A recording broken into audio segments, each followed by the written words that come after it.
We drove with Basilio for almost 3 hours. He then passed us off to Heri, our guide, who took us to Caracol. Our lunch came from this little place. Looks can be deceiving, it tasted great. One last stop in San Ignacio before getting on the road to Caracol, a quaint fruit and vegetable market.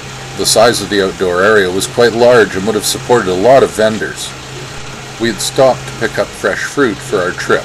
The bananas at home don't taste anything like these. Oh my, they were good.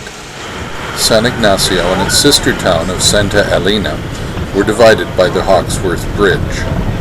Built in 1949 over the Macau River, it's still the only road suspension bridge in Belize today. So this is the start of the road to Caracol. So this is pretty much where we started. Forget all the community and up into the jungle. We stop at this little place called Augustine Douglas Silva, a deserted town, to pick up the military escort. Caracol is widely regarded as one of the most remote of Mayan cities, even by today's standards.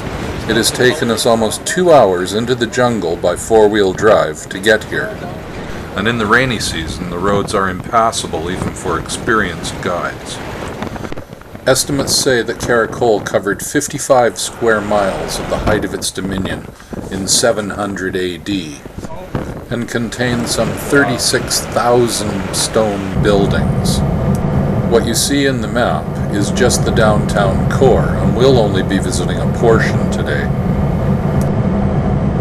As Heri, our guide, has informed us that the last 9 miles to Caracol are paved, because these were the worst 9 miles of the road. Here we are. At the present time, only 10% of Caracol has actually been mapped, and only 32 of the major buildings have actually been dug out of the jungle. The military left us and parked in what would eventually become a museum, Heri said, but it had the best shade, so that's where they parked. Heri talked about the trees while we were serenaded to by the howler monkeys. Then Barb and I got our first glimpse of this wonder. Katna, the sky place. The sky place. Heri says you can only see 2/3 of it from the bottom. Wait till you get to the top.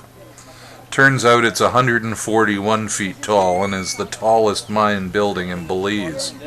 The grassed area you have to cross over to get to it is easily the size of a full-size soccer field, maybe more. It tells us about the Jaguar Temple, but all I can think of is climbing canal.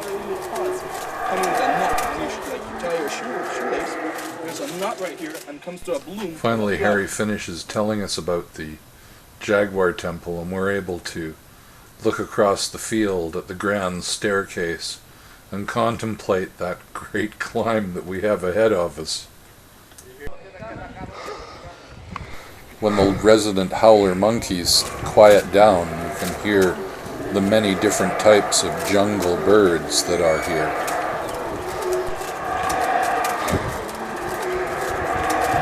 And as we said on the way up, that platform is only 1/3 of the way.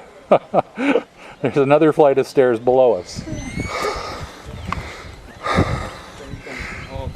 This is the level you see up to when you first arrive at the plaza below. When you get to the top, there isn't one more temple, but 3 more temples. The ruler had his own plaza and many separate chambers up here.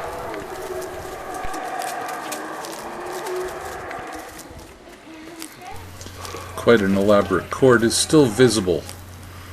2 of the open doorways lead to tombs that have been excavated, and the small square in the lawn is yet another burial crypt they've discovered.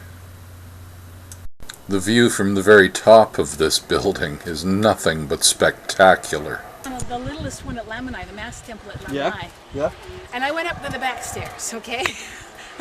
Oh, you did that point? Yeah, I did it that way. I said I went on a temple, like back stairs, but I was on a temple. Now I can say I climbed Caracol. Yeah. So if you were the king, this is where you'd be sitting, looking out over your kingdom. Even your two secondary temples below you.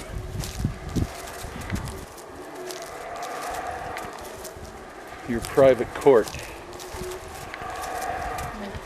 And down below you can see the round stone where we started our climb.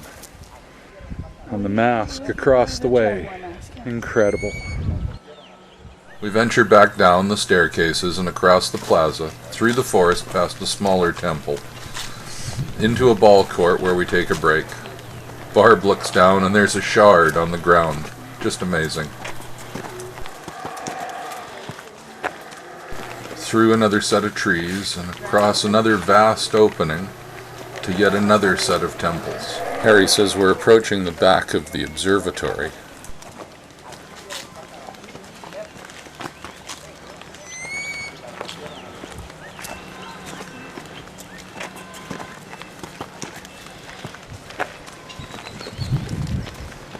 And surprisingly enough, that's not all, because if we go around the corner, there's the next one hiding.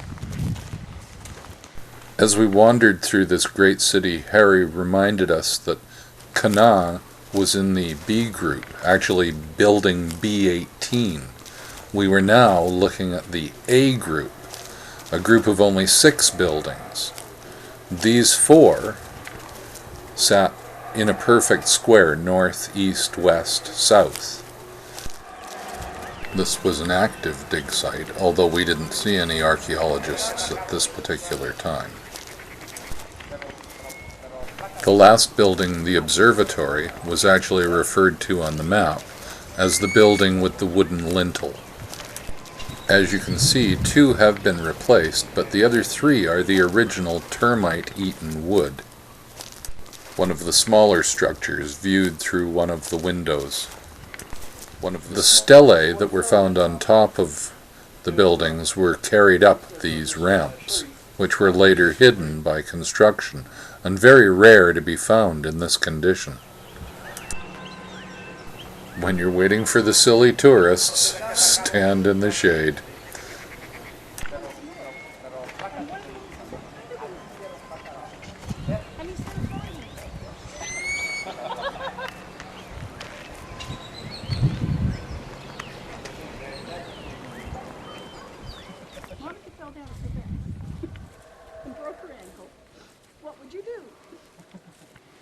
We trek through the jungle to a cistern that Harry shows us that would have served the city, and then on to the next set. And the guide said, "Can we make this final climb?" And I said, "Yeah, I think so." He didn't tell us why. This is what's over the top. Tombs. Ritual area. So the openings you see, we have found 3 different tombs. You can see one that has an arch. Second one that was heavily looted.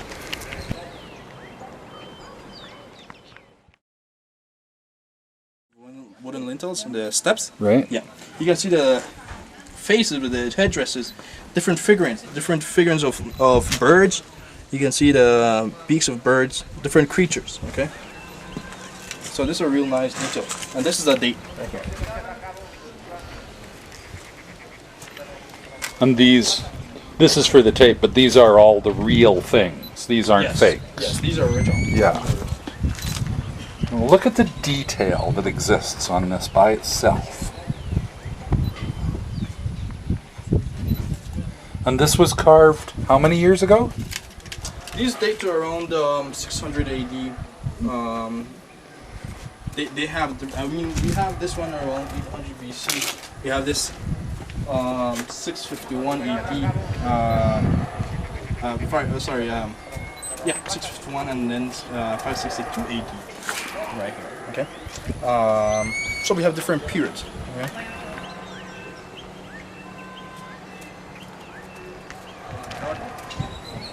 Well, it's this one. This one explains that in 562 AD, Lord Water, the ruler of Caracol, entered into Tikal, what is Tikal today, and captured Doublebird, the ruler at Tikal at that time. That happened in 562 AD. This altar was sent to be elaborated by his son, Lord Khan II, which he himself in 631 AD entered into Naranjo, a nearby city, which was like a satellite city for Tikal, where like a military base, and conquered that city. So the father and son conquered cities that were Tikal itself and military base from Tikal Naranjo. Wow. And that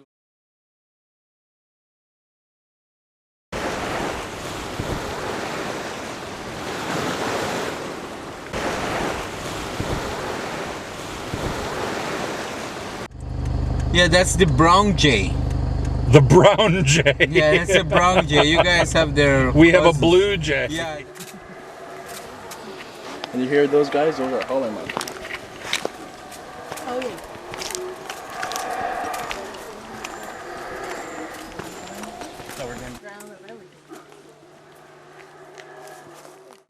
Silly Canadian, silly Canadian.